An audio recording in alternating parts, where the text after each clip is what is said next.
berkata di dalam syair Imam Abdullah bin Alwi Al-Haddad, fasyaribul hamri yafhu ba'da sakratuhu.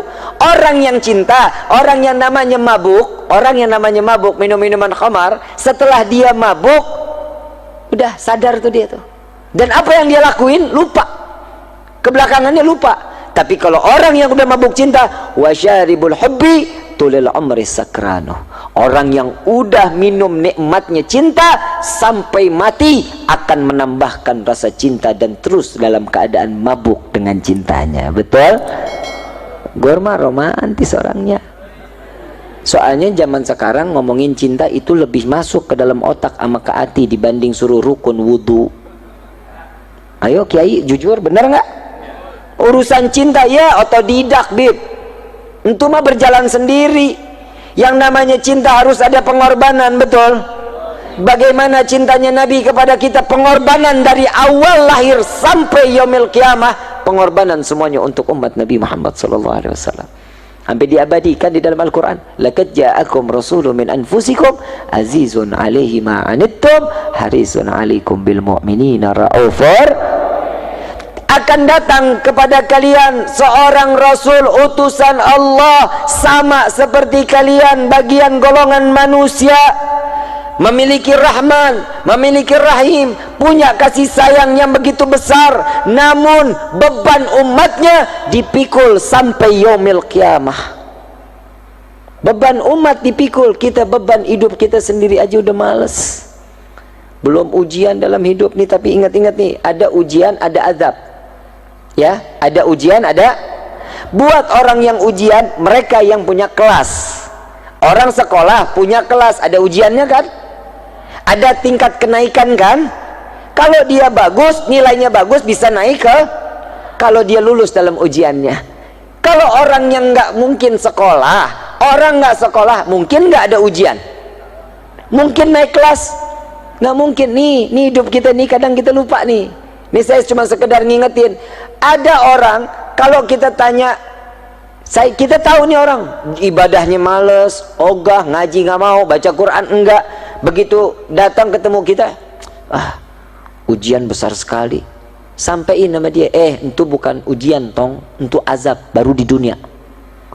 Kalau orang nggak ibadah, azab namanya. Tapi kalau orang yang ibadah, itu adalah ujian. Setiap ujian berarti Allah ingin mengangkat derajat kita di sisinya. Alhamdulillah. Enak kan? Enak gak jadi umat Nabi? Gue mah ogah ujian mulu. Ujian dalam hidup ini gimana cara hindarinnya? Yang pertama harus sabar, betul? Bagaimana caranya? Tapi jangan pernah minta doanya, ya Allah berikan tambah kesabaran buat diri hamba. Jangan. Ujian terus menerus loh. Katanya minta sabar. Ujian lagi, ujian lagi, ujian. Minta, ya Allah, setiap kali permasalahan dalam hidupku, jadikan itu pelajaran dalam hidupku, sehingga aku dapat menyelesaikan dengan makin dekat kepadamu. Itu mintanya. Ya Allah, tambahin kesabaran. Besok diuji lagi lebih parah. Ya Allah, kok nggak tambah aja? Salah doanya. Nih salah doa ada di zaman Nabi SAW. Saat itu ada sahabat Nabi SAW, beliau 3 bulan Nabi nggak ketemu sama beliau. Setiap taklim ada, setiap duduk taklim ada. Ditanya, kemana fulan? Badannya kekor, bagus, nggak kayak gue, kecil, kurus, hidup lagi. Senang amat lo tawanya. Tapi nggak apa-apa, gue punya kelebihan, hidung gue mancung, ganteng. Hadirin al-hadirat rahimakumullah. Saat dimana Allah subhanahu wa ta'ala telah menunjukkan kemuliaan Nabi Muhammad SAW, Nabi ini nerima beban kita dari mulai lahir.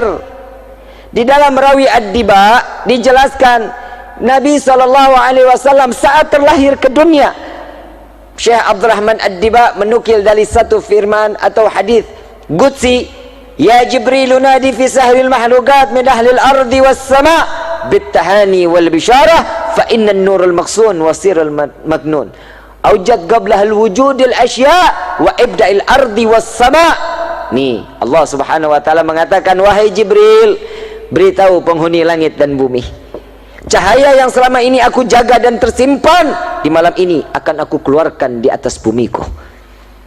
Dan sedangkan aku, kata Allah, aku akan menghias langit dan bumi dengan gemerlapan cahaya yang begitu indah. Jadi yang ngerayain maulid duluan siapa? Siapa yang ngerayain? Terus ada yang bilang, jadi buat apa sih ngerayain maulid? Ngaji lo di pohon bambu, makanya ngaji. Di dalam Al-Quran ada sejarah.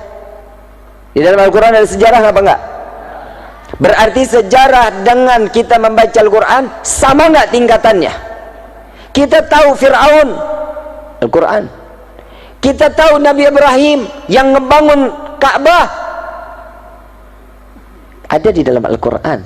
Kita tahu anjing yang boleh masuk surga, ada di dalam Al-Quran.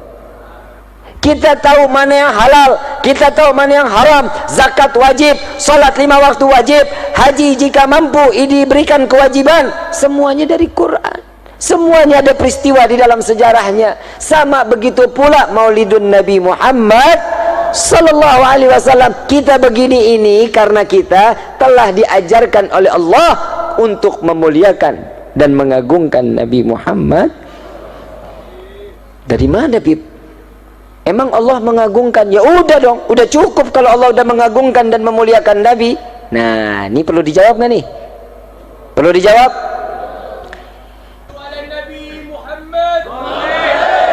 Bukan semata-mata kita cuman mau cari perhatian. Nabi ini mikirin kita.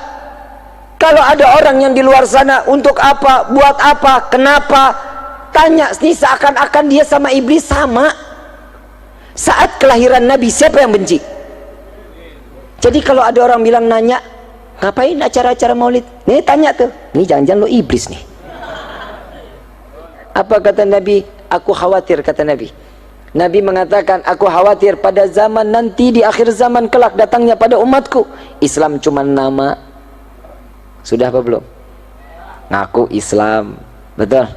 KTP Islam, sholat kagak, ngaji durhaka, sadar. Alhamdulillah.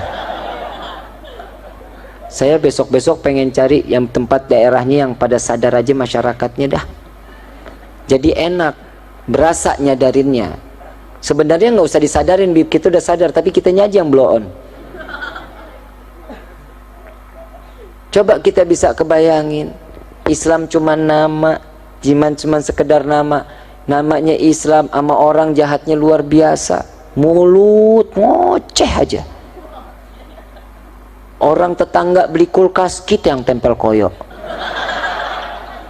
Bu, hei, begitu kelewatan loh. Tetangga beli mobil Grace, bapak kakinya encok. Begitu. Mudah-mudahan di sini mah orang-orang soleh-solehah semuanya. Saya nggak ngelihat ada keburukan di mukanya nih. Kalau kita ditampakin keburukan, waduh, benjol sono, benjol sini. Insya Allah, Allah baik sama kita ya, baik. Tapi kita nggak pernah baik sama Allah. Betul? Udah numpang di bumi. Kalau kita satu kali sholat Allah murka, kita diusir dari bumi, mau kemana loh? Ya udah, Bib, saya pindah ke dalam tanah. Emang tanah punya siapa? Bapak loh. Punya Allah. Ya udah, Bib, saya beli pesawat, saya naik ke atas bulan. Bulan punya siapa? Ya udah, Bib, saya tinggal di matahari. Buleng-buleng loh.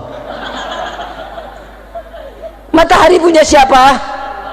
Ya udah, Bib, saya tinggal di neraka. Neraka punya siapa? Kalau Allah sudah turunkan murka kepada setiap hamba, selesai hidup loh. Jangan main-main. Untuk masalah sholat nggak ada kata tawar menawar. Untuk sholat wajib, hukumnya wajib, nggak bisa jadi haram, nggak bisa jadi mubah, nggak bisa jadi sunnah. 1 tambah 1 sama dengan, bisa jadi 3. Kenapa?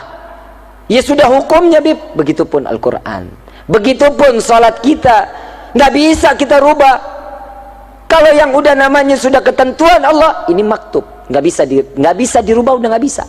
Laki, ini udah maktubnya jadi laki. perempuan udah maktubnya, nggak boleh dirubah. Kenapa? Ini udah kodratnya. Kalau yang namanya takdir bisa dirubah, kalau namanya kodrat nggak bisa dirubah. Kalau takdir, bapak kita contoh, bapak kita seorang petani, bapak kita nyari duit, ibu kita cuman ibu rumah tangga, mungkin kulit cuci, nyari rezeki buat ngedidik anak-anaknya biar menjadi anak yang berguna, manfaat dunia wal akhirah. Bisa dijadiin sebagai anak nih, pengen ini anak jadi insinyur, mungkin ini anak pengen terus sampai kuliah-kuliah, nggak pengen jadi kayak bapaknya, nggak pengen jadi kayak ibunya. Begitu ini anak sekolah selesai, takdir berubah, ini anak jadi seorang miliuner, ini anak punya jabatan, bisa menghidupkan keluarga, mengangkat derajat orang tua. Ini takdir yang bisa dirubah kalau kita punya mau. Alhamdulillah nih di Kuningan kan ada majlis ya, ada majlis Rasulullah Jalsatul Itsnain, majlis Rasulullah sallallahu alaihi wasallam. Hadir dong, mau nggak hadir? Di situ ada ketenangan di dalamnya, semua hidayah akan diberikan di situ oleh Allah. Tatkala kita berdoa, dewan-dewan gurunya alhamdulillah ilmunya sanadnya sampai ke Nabi Muhammad sallallahu alaihi wasallam. Dan Nabi di sini sallallahu alaihi wasallam dikatakan di dalam satu riwayat pula, Nabi ini manusia yang akhlaknya paling mulia. Tahu akhlaknya Nabi? Udah pernah dengar kisahnya akhlaknya Nabi? Udah? Ada satu nenek, ini nenek-nenek lagi yang ngomong ini. Ada nenek-nenek tua Yahudi, tiap pagi kerjaannya ngeludahin orang. Yang orang tersebut Nabi Muhammad SAW. Lewat Nabi diludahin, Nabi ulap mukanya pakai sorban dan dikatakan barakallahu fiik, semoga Allah limpahkan keberkahan. Dengan senyuman Nabi lontarkan. Besoknya Nabi nggak putar arah, enggak, Nabi lewat lagi, makin dekat jalannya.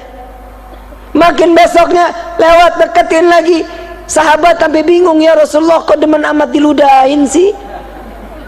Apa kata Nabi? Udah bener jauh, kenapa deket? Apa kata Nabi? Aku khawatir tatkala dia sedang mendatangiku, dia kesandung, sakit. Lebih baik aku yang dekat biar dia tidak terlalu jauh meludahkanku, kata Nabi Muhammad SAW. Sallu ala Nabi Muhammad. Mulia Nabi Muhammad SAW. Saya kalau udah ngomongin akhlak Nabi, aduh, kita nggak ada apa-apanya akhlak kita, benar-benar. Itu yang pertama. Sampai 3 hari ini nenek nggak datang, nggak ada. Saat Nabi lewat, kok nggak ada yang ngeludahin saya lagi? Dicari sama Nabi, ditanya sama tetangganya, kemana ini nenek yang biasa nyapu-nyapu di depan rumahnya? Sakit ya Rasulullah. Khawatir Nabi, lari ke pasar, ngambil makanan, beli manisan, beli roti, datang lagi ke rumahnya, lihat rumahnya berantakan, diambil sapu, disapuin sama Nabi, disapuin, dianya lagi tidur, ditungguin sama Nabi. Sampai dia terbangun. Selesai terbangun dia kaget, ada apa ya Muhammad? Apakah kau ingin membunuhku? Tidak wahai nenek. Apa engkau ingin membalas untuk meludahi aku?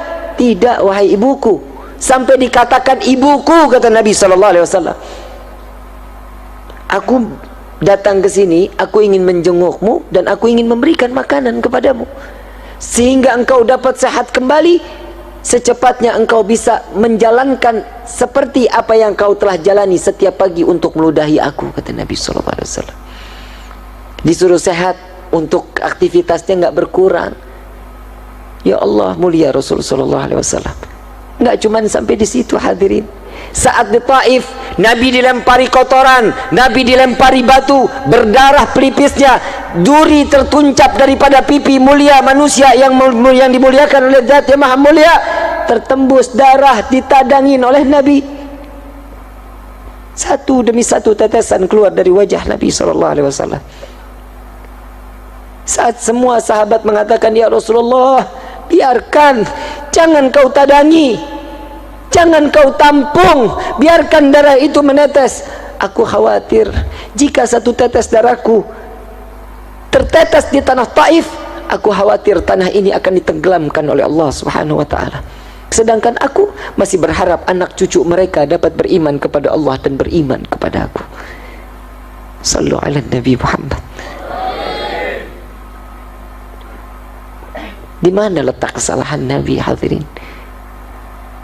Di mana cacatnya Nabi, hadirin? Setiap langkah yang dilakukan Nabi, umat yang ada di kepalanya. Saat apa yang dilakukan, contoh, kalau kita nggak punya kerinduan sama Nabi, kita lebih parah daripada ranting pohon. Ada satu pongkol pohon kurma yang udah mati, tiap hari disandarin sama Nabi. Tiap hari cuma Nabi sandar aja. Sahabat ngeliat, kok nggak enak banget tempat duduk Nabi, yuk kita bikin yang bagusan yuk, biar Nabi ngerasa nyaman, agak lebih gagah. Dibangun sama sahabat, dijadiin, ada mimbarnya, ada tempat duduknya, ada lekarnya. Pongkol pohon kurma ini disingkirkan, cuman jaraknya 10 kaki dari Nabi. Saat dimana Nabi sedang memberikan ta'lim, di satu malam tersebut terdengar suara tangisan seorang bayi yang telah lama tidak diberikan susu oleh ibunya. Nangis yang cukup luar biasa sampai menyayat hati Nabi Muhammad SAW. Nabi sampai menangis. Nabi mencari dari mana, dan bukan cuma Nabi yang mendengar, semua sahabat yang duduk di hadapan Nabi semua mendengar tangisan tersebut. Dicari, ternyata ada daripada pongkol pohon kurma tersebut.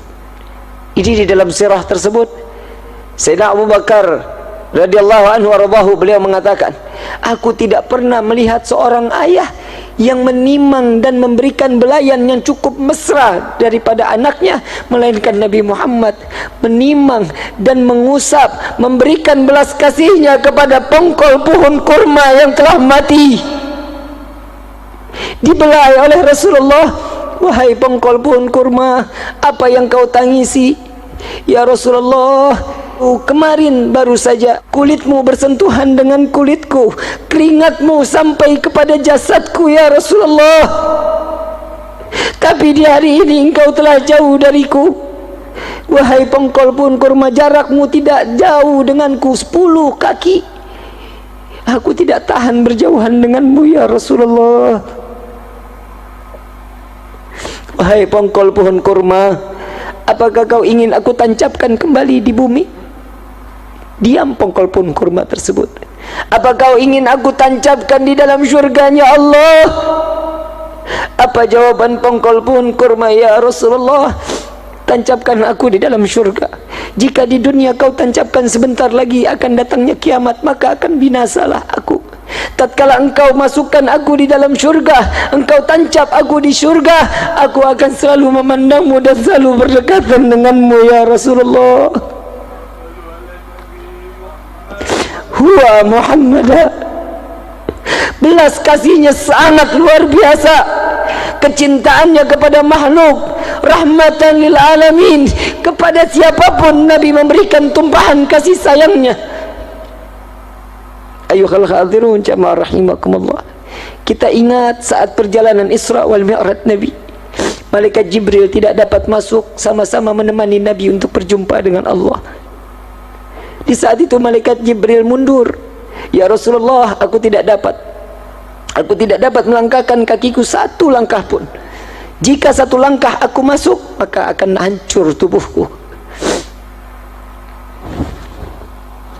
Saat dimana Rasulullah masuk, jubah beliau, imamah beliau, sorban beliau yang bukan diciptakan oleh Allah, mendapatkan kemuliaan dari Allah, berjumpa dengan Allah. Yang lebih teristimewa adalah sendal baginda Nabi Muhammad sallallahu alaihi wasallam yang ada di bawah telapak kaki Nabi. Kenapa beliau tidak terbakar? Kenapa jubah tidak terbakar? Kenapa imamah tidak terbakar? Kenapa sandal tidak terbakar? Karena tertempel dengan jasad manusia yang dimuliakan oleh Zat yang Maha Mulia. Hadirinul hadirat, kebayangkah kita setiap doa yang dipanjatkan oleh Allah, Allahumma ighfir ummat Muhammad, Allahumma ighfir ummat Muhammad, Allahumma ighfir ummat Muhammad. Kita yang buat dosa, Nabi yang meminta ampun kepada Allah. Kita yang ada di dalam hati, kebayang seandainya kita satu persatu hatinya terletak di dalam hati Nabi, wallahi haram neraka untuk kita. Dekati Nabi Muhammad, cari perhatian dengan Nabi. Andai saja kita seluruh ada di dalam hati Nabi Muhammad, maka akan senang di dunia dan akan senang di akhirat. Ayuhal hadirun jamaah rahimakumullah, kita sama-sama tidak pernah memandang Nabi dalam keadaan langsung. Lebih mulia ular yang memaksa ingin berjumpa dengan Nabi karena dia izin kepada Allah. Saat Sayyidina Abu Bakar dan Rasulullah berada di Jabal Nur, saat itu Rasulullah SAW ingin tertidur karena lelahnya Nabi. Ya Abu Bakar, izinkan aku tertidur di pahamu.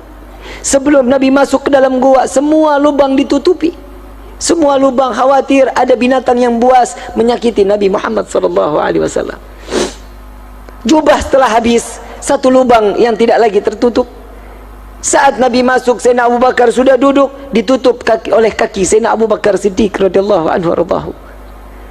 Tatkala Nabi dalam keadaan tertidur, mulai sengatan demi sengatan yang berbisa, di mana sengatan tersebut dari ular padang pasir yang sangat amat berbisa. Biru wajah Sayyidina Abu Bakar, mengeluarkan keringat, tetesan air mata terjatuh di pipi manusia yang dimuliakan oleh Zat yang Maha Mulia. Terbangun Rasulullah, ya Abu Bakar, apakah engkau sakit?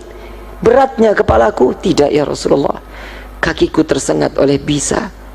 Sepertinya ada ular ya Rasulullah. Coba halangi, angkat kakimu. Begitu diangkat terlihat hancur kaki Sayyidina Abu Bakar Siddiq. Sampai di dalam riwayat tulang kaki Sayyidina Abu Bakar terlihat. Logika, ular sekali gigit jalan, tidak akan pernah berulang-ulang kali, tidak. Tapi ular tersebut menghancurkan daging daripada Sayyidina Abu Bakar Siddiq radhiyallahu anhu warḍahu. Dengan mukjizat Nabi, diambil ludah Nabi, diseka daripada luka Sayyidina Abu Bakar Siddiq. Lalu ular ini keluar di hadapan Nabi SAW. Lalu Nabi mendengar. Saat itu Nabi tersenyum, ya Abu Bakar, ular ini tidak ada niat untuk menyakitiku. Dia izin kepada Allah, hanya ingin memandang wajahku. Ular jauh lebih mulia pandangan pernah memandang Nabi Muhammad SAW. Bagaimana dengan kita yang merindukan Nabi? Ini acara seperti ini yang terus mengaitkan kita dengan Nabi Muhammad SAW. Tidak ada makhluk, tidak ada seorang yang dapat menolong kecuali Nabi SAW di dalam Maulid Ad-Diyaul Lami. Ya Rabbi salli ala Muhammad habibika syafi'il musyafa, yang pertolongannya akan diterima dan akan ditolong oleh yang Maha Penolong. Saat kita berbondong-bondong di padang mahsyar, nabi-nabi lain tidak dapat. Nafsi, nafsi, nafsi, nafsi. Dirimu sendiri, dirimu sendiri. Tidak ada yang bisa menahan illa Nabi SAW. Nabi cuma mengatakan, Analah, analah, analah, aku yang dapat menolong kalian, aku yang dapat memberikan syafaat kepada kalian. Sehingga Nabi sujud kepada Allah, diangkat, wahai Muhammad kekasihku, angkat. Tidak lagi ada seorang hambaku yang sujud kepada aku di hari ini. Ya Rasul, ya Allah, umat sudah dalam keadaan tersiksa di padang mahsyar, hentikan siksaannya, tolong mereka. Seandainya mereka harus masuk ke dalam neraka, masukkan mereka ke dalam neraka. Harusnya mereka saat penimbangan amal diambil di penimbangan. Saat itu pun apa jawaban Allah? Ya Muhammad, jika engkau meminta tanpa sujud kepadaku, akan aku kabulkan permintaanmu. Sallu ala Nabi Muhammad. Ayuhal hadirun jamaah rahimakumullah, kita yang dinanti oleh Nabi, kita yang diharapkan oleh Nabi. Saat Nabi dalam keadaan sakratul maut, Nabi bertanya kepada malaikat Jibril, ya Jibril, aku masih ingin bersama dengan umatku, aku tidak bisa jauh daripada umatku. Apa jaminannya untuk umatku di yaumil qiyamah? Ya Rasulullah, untukmu telah diciptakan 7 pintu syurga yang dibentangkan sebesar-besarnya. Terserah, bebas engkau ingin masuk dari mana. Bukan itu tujuanku. Apa jaminan umatku di yaumil qiyamah? Malaikat Jibril bertanya kepada Allah, ya Allah, Muhammad kekasihmu meminta apa jaminan untuk umatnya di yaumil qiyamah. Apa jawaban Allah? Jawaban Allah mengatakan, sampaikan kepada kekasihku Muhammad apa yang dia minta, Allah akan ridha.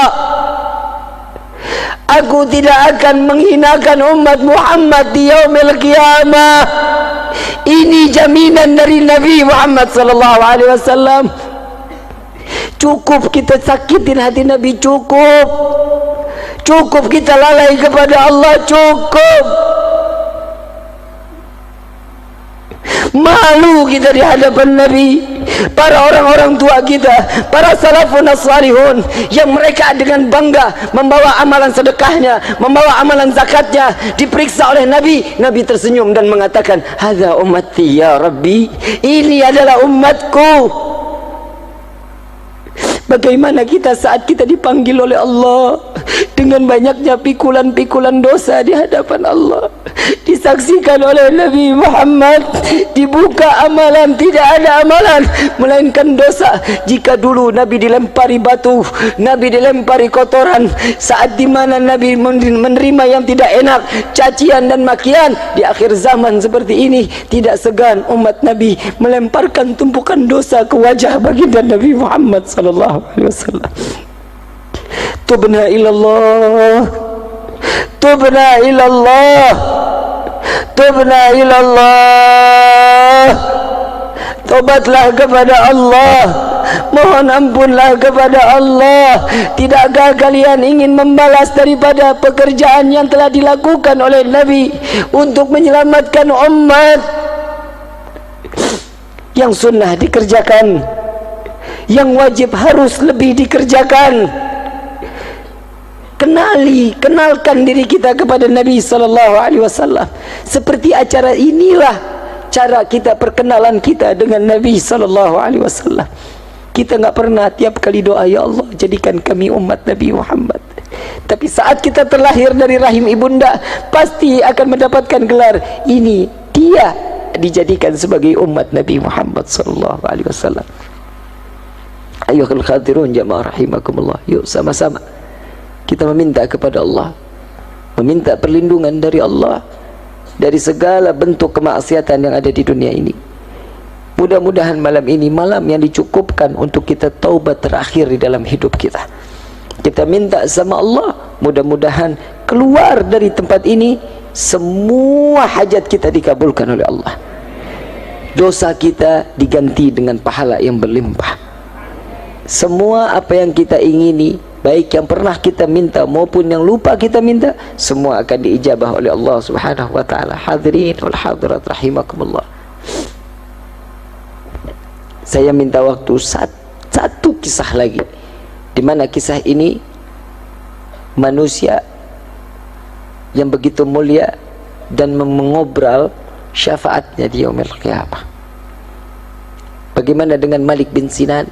Tatkala Malik bin Sinan melihat saat di Uhud Nabi berlumuran darah, wajah penuh dengan darah, tangan Malik bin Sinan kotor dalam penuh darah, sorban dalam keadaan kotor, jubah kotor. Saat itu Malik bin Sinan mengatakan, ya Rasulullah, bolehkah aku membersihkan luka yang ada di wajahmu? Silahkan wahai Malik.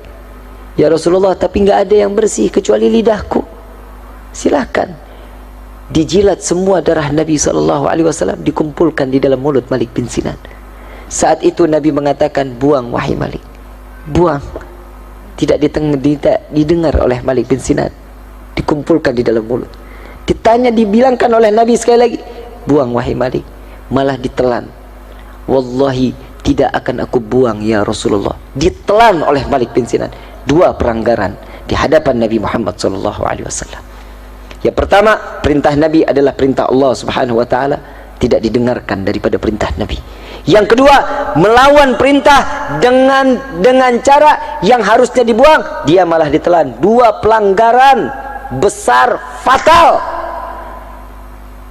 Saat itu sahabat semua dalam keadaan diam, nunduk di hadapan Nabi, dan Nabi sujud. Nabi mengangkat kepalanya dan mengatakan, adakah kalian wahai para sahabatku ingin melihat penghuni syurga yang masih hidup di bumi? Maka pandanglah Malik bin Sinan. Malik bin Sinan mendapatkan anugerah terbaik dari Allah dan mendapatkan abadinya beliau di dalam syurganya Allah. Berkah apa? Cuman sekedar darahnya Nabi ditelan. Bagaimana kita yang cinta dan menjalankan sunnah? Wallah, kita yang jauh lebih berhak mendapatkan kenikmatan tersebut, dikumpulkan oleh Nabi di dalam syurganya. Amin ya Rabbal